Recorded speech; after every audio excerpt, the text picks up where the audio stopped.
মোৰ ছাত্ৰ-ছাত্ৰীসকল আজি আলোচনা কৰিম 6 মেলে পৰীক্ষা 2023-24 ক্লাছ 4 বিষয় বানান হাতৰ আখৰ পাঠ পঢ়া শ্ৰুতলিপিৰ প্ৰশ্ন আলোচনা কৰিম। তোমালোকৰ 6 মেলে পৰীক্ষাবোৰ আহি আছে, গতিকে এনেকুৱা ধৰণৰ প্ৰশ্ন আহিব পাৰে। ইয়াত মুঠ নম্বৰ 50, সময় 2 ঘণ্টা দি আছে। 1 নম্বৰ আছে তলত দিয়া যুক্তাক্ষৰ কেইটা ভাঙি দেখুৱা। ইয়াত 4 মাৰ্ক আছে। 2 নম্বৰ যুক্তাক্ষৰ গঠন কৰা, ইয়াতো 4 মাৰ্ক আছে। 3 নম্বৰ যুক্তাক্ষৰ আগত ব্যৱহাৰ কৰি 4টা শব্দ লিখা, ইয়াত আছে 4 মাৰ্ক। 4 নম্বৰ তলত দিয়া শব্দকেইটা শুদ্ধকৈ লিখা, ইয়াতো 4 মাৰ্ক আছে। তাৰপিছত 5 নম্বৰ তলৰ বাকচটোত 4টা আখৰেৰে গঠিত 4খন জিলা নাম দিয়া আছে।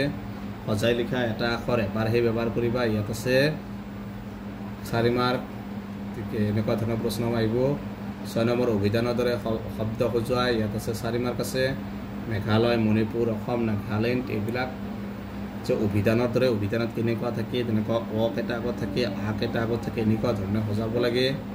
তাৰপিছত দিছে 7 নম্বৰ শ্ৰুতলিপি বিদ্যালয়ৰ মতে, ইয়াত আছে 10 মাৰ্ক। পাঠ পঢ়া বিদ্যালয়ৰ মতে, ইয়াত আছে 10 মাৰ্ক। হাতৰ আখৰ লিখা 3 শাৰী, ইয়াত আছে 6 মাৰ্ক। যত্ন কৰিলে ৰত্ন পায়। গতিকে এইকেইটা আছিল ক্লাছ 4ৰ বানান হাতৰ আখৰৰ প্ৰশ্ন। গতিকে আজিৰ ভিডিঅ'টো এইখিনি। তোমালোকে ভিডিঅ'টো লাইক কৰিবা, চেনেলটো ছাবস্ক্ৰাইব কৰিবা। থেংক ইউ ফৰ ৱাচিং দিছ ভিডিঅ'।